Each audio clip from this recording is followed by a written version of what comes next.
et bienvenue dans notre édition spéciale consacrée au thème de l'engagement solidaire. Je suis Daniel. Et je suis Ahmed. Selon la Banque mondiale, le nombre de personnes vivant sous le seuil de pauvreté était 719 millions en 2020. La pandémie de la Covid ainsi que la guerre en Ukraine ont aggravé cette situation. Il atteindrait en 2023 près de 800 millions de personnes. En France, d'après l'INSEE, plus de 9 millions de Français considérés comme pauvres. De nombreuses personnes et d'associations s'engagent pour lutter contre la pauvreté et venir en aide aux plus démunis. Comment agissent-ils au service des autres? Comment se traduit cette solidarité au niveau local, national et international? Nos journalistes ont enquêté sur l'engagement solidaire et sur les multiples formes de cette action au service des autres. Cette solidarité peut s'exercer à l'échelle internationale. Emma, notre journaliste de 3e Média, est allée à l'Assemblée nationale pour interroger Benjamin Lucas, député des Yvelines, sur son engagement solidaire envers l'Ocean Viking.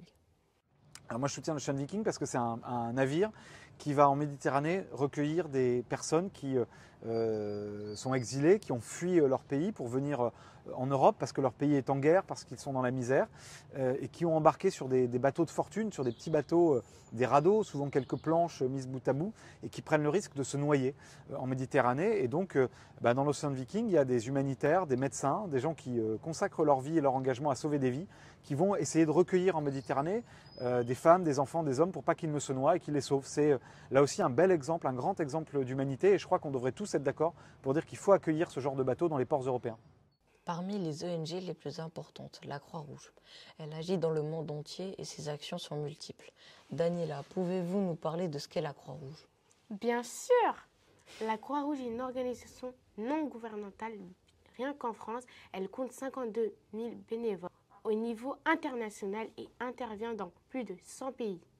Afin de mieux comprendre les actions menées par cette organisation, Ali, notre journaliste, a interrogé Philippe Dacosta, président de la Croix-Rouge française.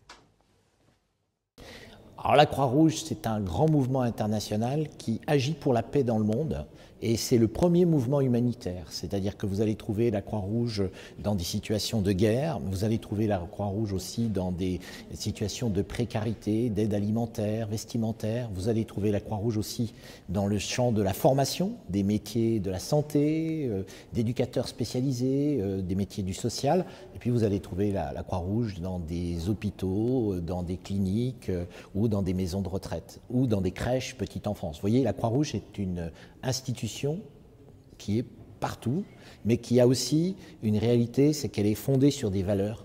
Et ces valeurs, c'est les valeurs de l'humain. La Croix-Rouge intervient également au niveau des établissements scolaires. Depuis peu, elle développe avec l'Éducation nationale une option Croix-Rouge à destination des élèves. Daniela, pouvez-vous nous parler plus précisément de l'option Croix-Rouge? Oui, bien sûr. L'option Croix-Rouge a débuté cette année au Collège de la Vaucouleurs, sous l'impulsion de Madame Leroux et Madame Beaumarcas. Cette option s'adresse aux élèves de la 4e A et elle nous a permis de participer à des actions solidaires en étant accompagnés par les bénévoles de la Croix-Rouge. Nous avons par exemple organisé une collecte de jouets au sein de l'établissement. Jouets que nous avons ensuite distribués aux enfants lors des fêtes de fin d'année.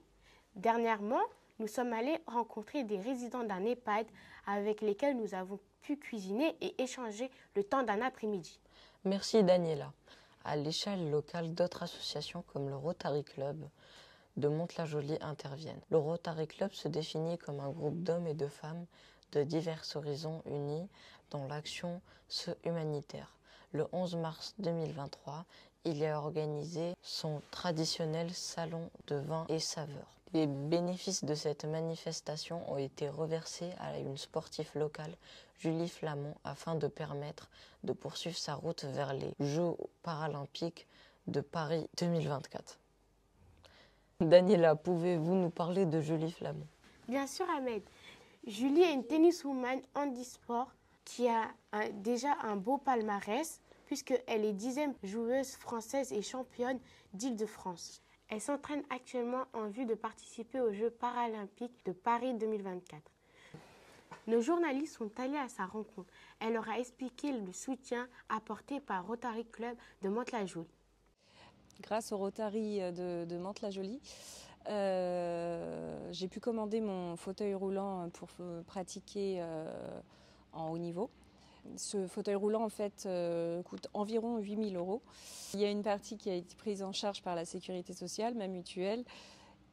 Et après, le Rotary. Sans le Rotary, en fait, j'aurais jamais pu commander un tel fauteuil. Il est temps de nous quitter. Merci d'avoir suivi cette édition spéciale sur l'engagement solidaire. Nous espérons que ces reportages vous ont inspiré et encouragé à agir à votre tour pour aider ceux qui en ont besoin. À bientôt pour un nouveau journal télévisé.